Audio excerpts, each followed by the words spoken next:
నాలుగవ ప్రణాళిక సమీక్ష అంటే ఏమిటి? 1969 1974 మధ్య కాలంలో కేంద్ర రాష్ట్ర ప్రభుత్వాలు కలిసి 15,900 కోట్ల రూపాయలను పెట్టుబడిగా పెట్టి ఆర్థిక వ్యవస్థ యొక్క ఉత్పాదక సామర్థ్యాన్ని పెంచడానికి ప్రయత్నించినారు. అయితే నాలుగవ ప్రణాళిక ముగిసే నాటికి తలసరి ఆదాయం 0.9%తో వృద్ధి చెందింది. వ్యవసాయ రంగంలో 5% వృద్ధి రేటును సాధించాలనుకుంటే 4% వరకు మాత్రమే సాధించినారు.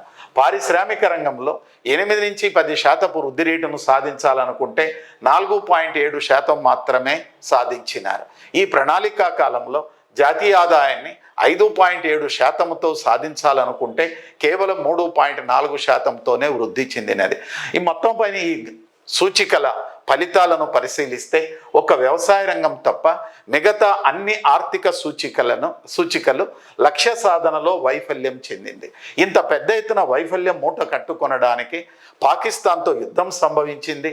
ఒకవైపు ద్రవ్యోల్బణపు ధోరణులున్నాయి, అంతర్జాతీయంగా ముడి చమురుల సంక్షోభం ఏర్పడింది, యుఎస్ డాలర్ సంక్షోభం ఏర్పడి ఆహార ధాన్యాల ఉత్పత్తి తగ్గుదల ఏర్పడటం వల్ల ఈ పంచవర్ష ప్రణాళిక లక్ష్యాల సాధనలో వైఫల్యం చెందిందని చెప్పవచ్చును.